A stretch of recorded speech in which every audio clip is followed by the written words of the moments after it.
Eu nasci numa família muito pobre. Meu pai era garçom, minha mãe dona de casa. Quando eu nasci, morava no Morro do Alemão, Travessa Laurinda, número 75, para ficar bem claro. Ali morei até os 6 anos de idade. Saí por acaso. Até pela simplicidade do emprego do meu pai, né? Teve que trocar de emprego muitas vezes. A cada vez que mudava de emprego, né? Nós mudávamos de residência para ajustar, né, a renda da família às condições de moradia. Chegamos a morar em Nilópolis, por exemplo. Eu tenho 2 irmãos, um mais velho e um mais novo. Portanto, uma história muito difícil, né? E uma coisa que eu me lembro é que, assim, muito cedo minha mãe perguntou, né, como as famílias perguntam de modo geral, o que eu queria ser, né, quando crescesse. Eu respondi que queria ser médico. E minha mãe, né, uma mulher muito simples, ela disse que uma mãe não deve dizer, mas com muita sinceridade, ela disse: meu filho, como é que você vai ser médico? Nós somos muito pobres. Para ser médico você vai ter que estudar em escolas de alto nível, vai ter que fazer cursinho, enfim, né? Falei, mas eu vou ser médico, né? Quando chegou o momento, né, de ir para a faculdade, realmente não tinha dinheiro para fazer cursinho, não tinha dinheiro. Então, meu pai, como garçom, conhecia um radialista famoso na época, e eu propus ao meu pai que negociasse com ele fazer propaganda do cursinho, e o cursinho me dá a bolsa, né? Eu saí procurando cursinho, a maioria não aceitou, e o cursinho bastante conhecido político, então já falecido, professor Enéas, meu nome é Enéas, ele era dono do cursinho Gradiente. Ele agiu de uma forma muito interessante. Ele falou assim: não, eu quero que faça propaganda do cursinho, não é necessário. Mas achei tão interessante a sua história e tal, você vai estudar 1 ano aqui, né, de graça. Agora, se você não passar, no ano que vem você não continua. Ao final do ano, né, aquela era a minha única chance, eu fui aprovado na Universidade Federal do Rio de Janeiro, com uma classificação que eu seria o 14º na Universidade Federal do Rio de Janeiro, o 3º na UERJ, o 1º na UF, o 1º na Unirio, enfim, uma demonstração de que, né, quer dizer, o foco, a dedicação, o empenho, o esforço valeu a pena, né? Eu fui o primeiro, né, membro da minha família a entrar numa universidade.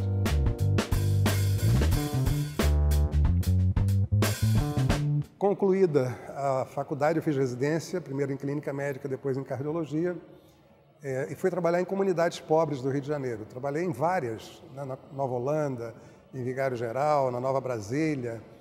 Bom, por conta de tudo isso, era muito comum que eu fosse convidado a ser candidato, né? Eu nunca aceitei, achei que, né, não valeria a pena. Em 1988, né, estudando o projeto especial de educação do professor Darcy Ribeiro, eu achei que aquilo era uma salvação para um país rico, né, cheio de potencialidades como o nosso, e que vivia, enfim, a tragédia que vive até hoje, né, dessa enorme divisão de riquezas e tudo mais que a gente está assistindo no dia a dia. Eu achei que se nós tivéssemos, não é, uma escola de tempo integral, que para além do ensinar a ler e escrever, colaborasse com a família na educação, na formação, né, da juventude, a gente teria um outro país.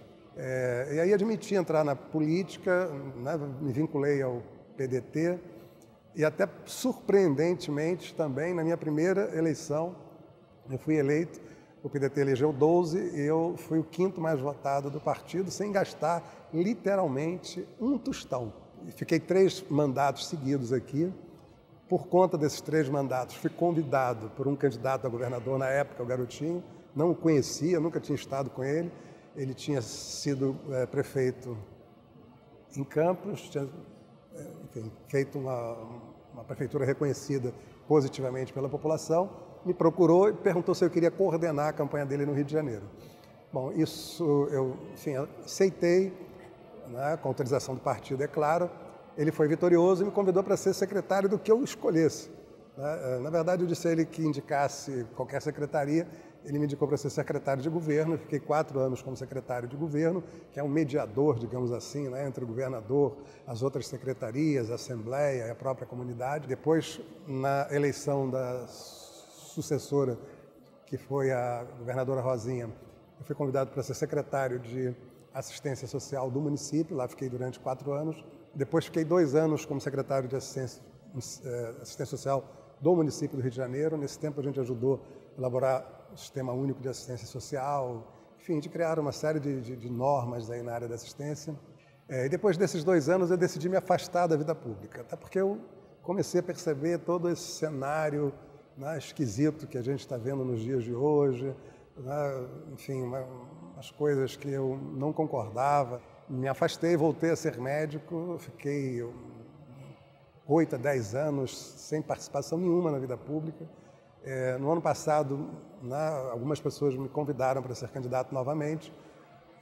Eu não aceitei, só aceitei 3 meses antes, por muita insistência. Né, já tinha me aposentado como médico do Ministério da Saúde, da Prefeitura.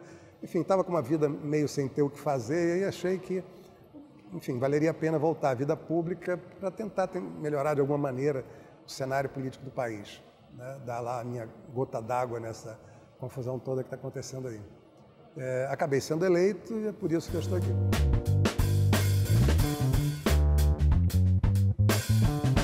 E eu acho que a gente está, nesse momento, pela fragilidade, né, dos poderes de um modo geral, mas especialmente do poder legislativo.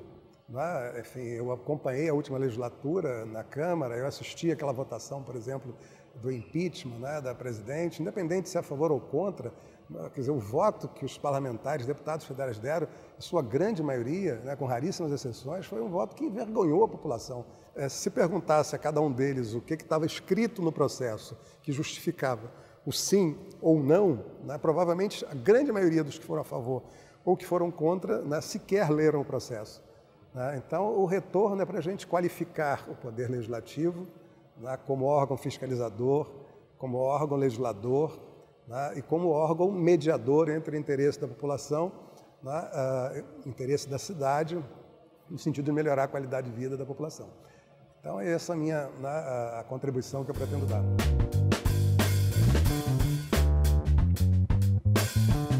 A minha posição hoje é absolutamente independente. Quem acompanha, né, minha trajetória aqui na Câmara sabe que a hora que eu tenho que bater no prefeito, bato firme, né, como tem que ser no meu entendimento. Na hora que tenho que aprovar as coisas que entendo que devam ser aprovadas, aprovo. Quer dizer, portanto, eu não sou uma oposição por oposição, nem sou governo por ser governo. Né? Não faço a menor questão de nenhum cargo do governo, muito pelo contrário. Né? O que a gente defende são os interesses republicanos da população. E eu acho que se a gente seguir esse caminho, defender, né, essa bandeira, tá colocando isso no dia a dia, a gente percebe que a Câmara está melhorando, né, porque outros vereadores pensam da mesma forma e estão trabalhando intensamente, né, com essa visão. É um momento oportuno, porque é um momento de grandes transformações, é um momento em que o Poder Judiciário atua com muita firmeza, né, em relação a questões que macularam a vida pública, esgarçaram a democracia, colocá-la em risco. Então, assim, quer dizer, mesmo quem tinha um comportamento meio complicado passa a repensar a sua conduta na Câmara, e eu acho que, assim, né, trabalhar para que a Câmara tenha uma outra visão, né, tenha um outro comportamento, seja mais fiscalizadora, né, seja mais atuante no sentido de mediar os interesses da população junto aos outros poderes, né, e legislar naquilo que for essencial, né, eu acho que a gente está dando uma enorme contribuição para a democracia.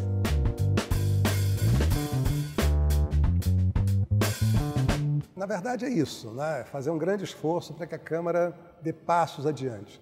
O meu grande sonho seria que a Câmara do Rio de Janeiro, né, afinal nós somos a 2ª maior Câmara Municipal, né, do país. Na verdade, nós somos maior do que a grande maioria das Assembleias Legislativas. A Câmara Municipal do Rio de Janeiro ela tem uma importância que, para mim, é até maior do que a Assembleia Legislativa do próprio Estado. Então, assim, se nós fizermos um bom mandato, se nós dermos bons exemplos, eu tenho certeza que a gente estará dando uma contribuição, ainda que modesta, mas importante, para uma revisão, né, de comportamento para outros poderes legislativos nas diversas instâncias. Essa é a minha perspectiva, esse é o meu sonho, é nisso que eu acredito, para isso que eu estou trabalhando.